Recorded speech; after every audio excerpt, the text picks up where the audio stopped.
Hey guys, Jerry Berg here from Blizz Studio. I wanted to do a short post-mortem video for Hexside Defender, which is the game that I created for the BuildBox Game Jam. So let's get started.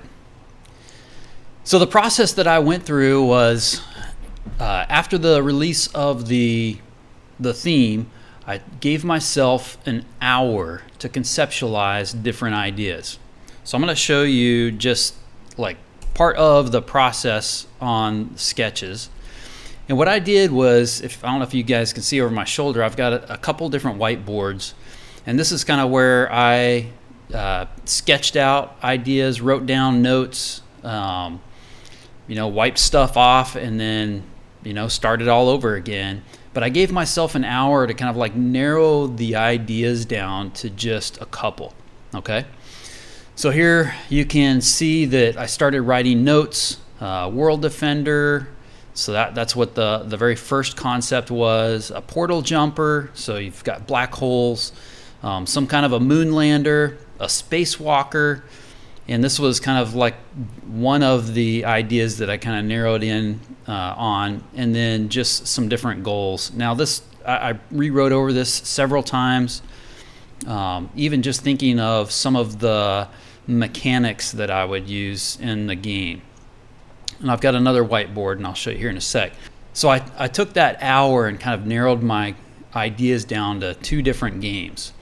As you can see, one of those was this spacewalker, and the concept was that you would be wrecked in your spacesuit, and there would be wreckage floating around, and you'd have to navigate your way through the different wreckage pieces and types that would be around.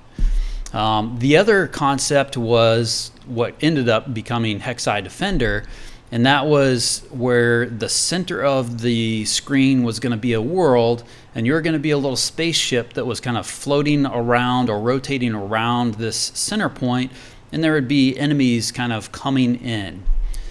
So once I narrowed down those two concepts, I then went into creating a gray box. Okay, so let's go over to BuildBox, and I'll show you those two gray boxes that I created. So here's the first concept, which ended up being Hexside Defender. Now I put some graphics in here because I started building off of my gray box test version, so it does have a few graphics in there, but this originally started with just purely the graphics that are built into BuildBox, just gray boxes. So let's go ahead and just play through that. I wanted to create a concept again that was defending a planet.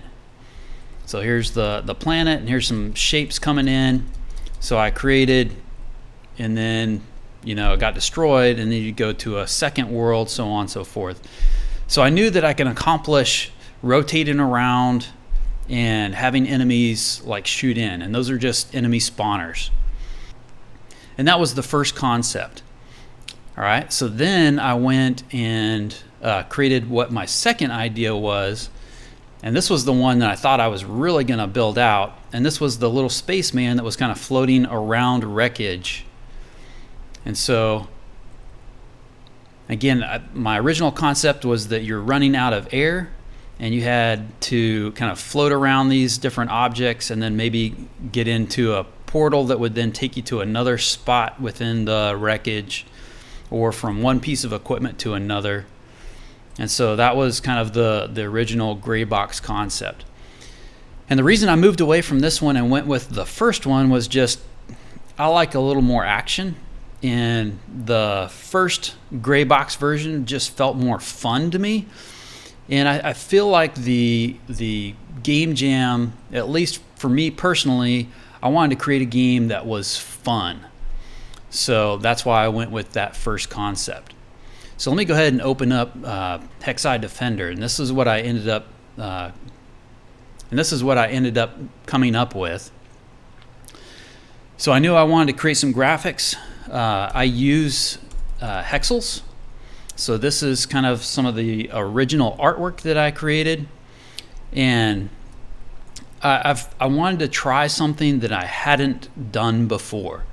So here I am in Hexels, And I'm using this for my game Trixel Rocket, if you guys haven't checked that out yet.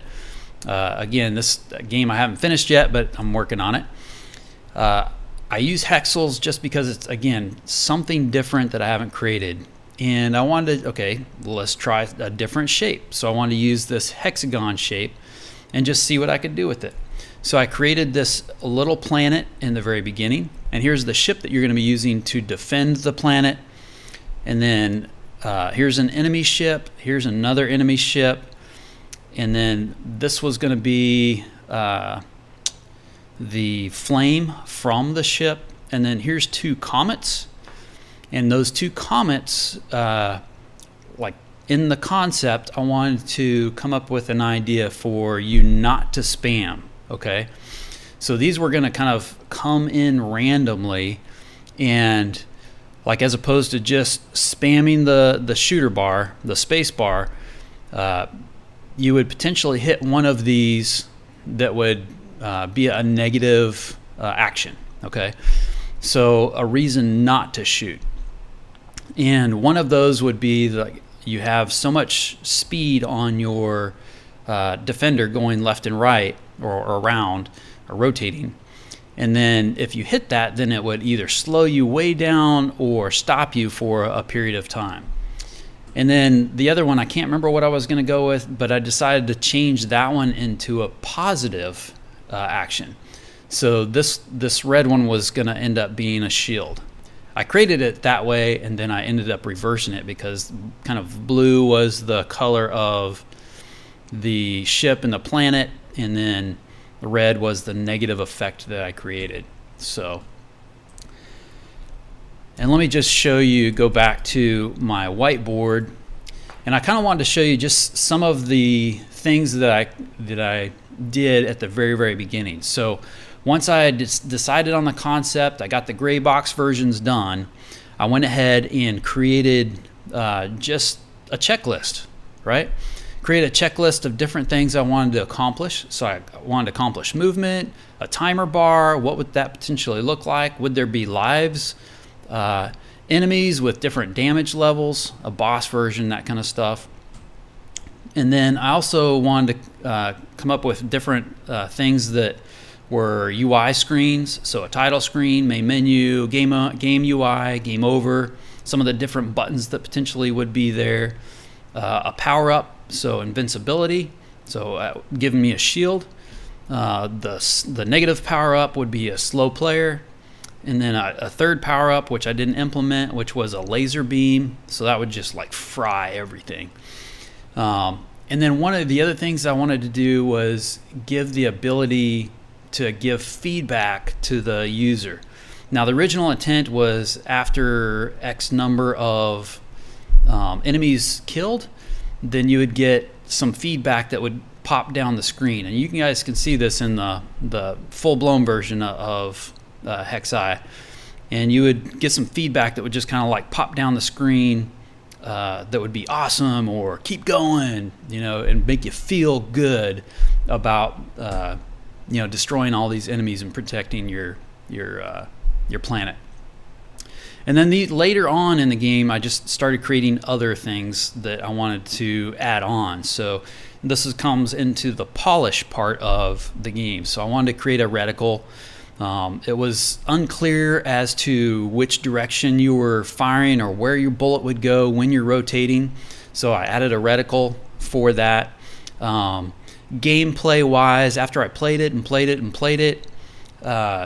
the inertia was really slow to start up, so that was kind of just mess with the numbers to figure out that.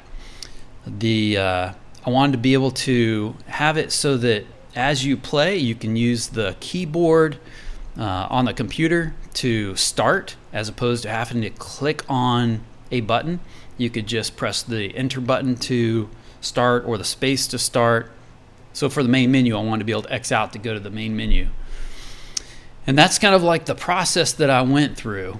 Now let me just go back to the game. I'll go to, and let me just go to Photoshop. So I created most of the graphics, the base graphics in Hexels, and then Some of the information I created in Illustrator. So I go to Illustrator real quick. So I ended up coming up with an eye. I put the planet in there, and that was kind of mostly in there for the game jam. But then right towards the end, I was like, I want to make this just a little more fun and kind of quirky.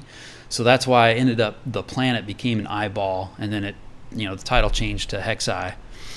But just creating some shapes that I can then bring back into Photoshop to have as different aspects, and again going back into polish of the game.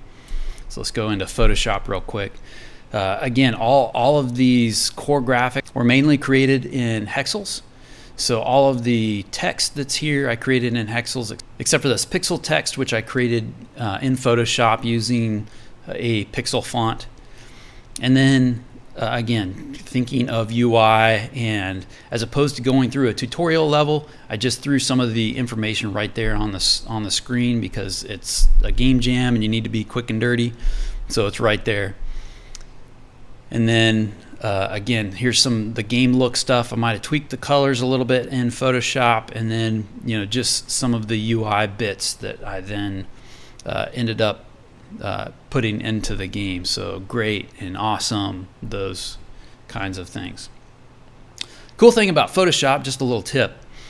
If you create all of your information in Photoshop, and then in your layers palette, you create a name for that layer, and then you add a .png, you can go over to generate image assets, and anything that you've named, any layer that you've named as .png, it will export it out. So let me just show you what that looks like real quick. So as I was working on graphics,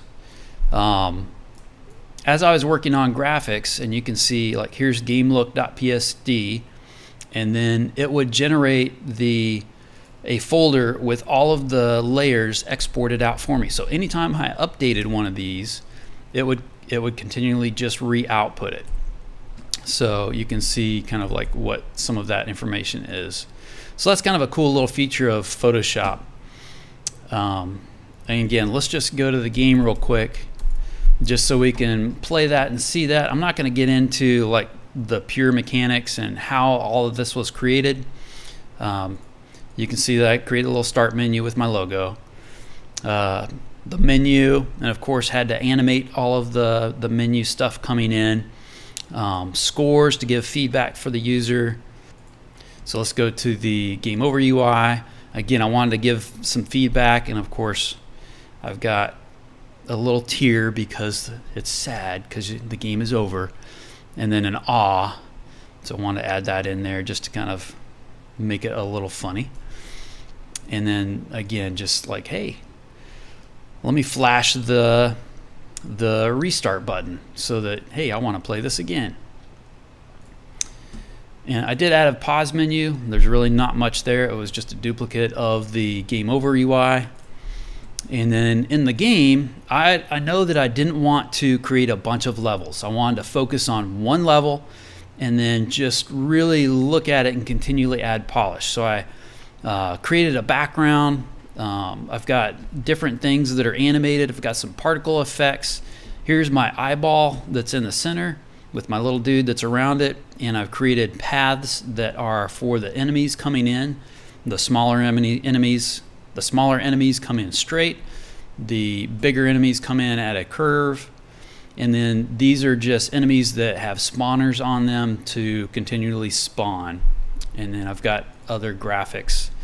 So again, I'm not going to get heavily into kind of how I accomplished all of this, but again, and most of it's just, tweaking gameplay and tweaking the numbers and what's the speed and how often the enemies are spawned, and how does that relate to how I'm able to rotate. Again, I wanted to give as polish feedback for the user, so I created action that was just a screen flash. So as opposed to using the built-in screen flash, so when an enemy is destroyed, I wanted to create my own screen flash, so I created that as an action. So when that would be interacted with, then the action animation is just an overlay of a big color. So in this case, kind of this hot pink color. That's kind of going with that kind of cyberpunk kind of color theme. And again, all of it was just polish. So let's go play the game real quick just so you can get a preview of kind of some of the things I was talking about.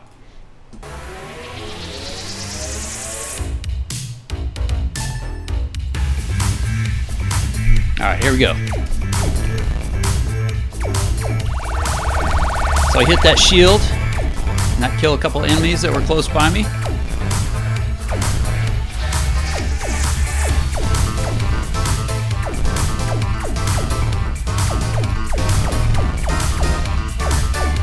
And there's some of the feedback I'm giving the user, that awesome that came down the screen. And I'm gonna stop that right there. How I accomplished that, I had like pinged a few people online and nobody kind of knew how to accomplish that. And I was like, I'm just gonna make it an enemy and I'm gonna spawn that. And so it goes down the screen, and here is what that object is. So here's the awesome. This is an enemy that I created, and then in that is this awesome that has a particle effect on it, and in that particle effect is the awesome graphic again. And then it took me a little while to figure out the angle, the speed, and so that way it would kind of like be released down the screen as that came down the screen. So that was how that was accomplished. And then towards the end down here, I would destroy that object. So it'd come down the screen and then it would get destroyed. And I have that as a spawner, so it just spawns every 20 seconds with a variable of 5. So 15 or 25, and that as a permanent action. I didn't tie that into any other thing. I originally wanted it like every 20 enemies destroyed or something like that, it would like spawn down the screen, but I just had it random. Again, it's a game jam, so you kind of have to go down and dirty with creating your game. So anyway, that's Hexeye Defender, and that's kind of some of the process that I went through to create the game for the game jam. I felt like I had a really good game, and it came in second, so I was really happy with that. And now I've got a game that right after Trixel Defender, I'm going to go ahead and build this out as a full game. Now, how do I create that, or what do I create it for? I'm not sure. I'd love to try to do something for Steam, so hopefully maybe that might be a possibility. So there we go. Again, this is Jerry Berg from Blizz Studio. Peace out.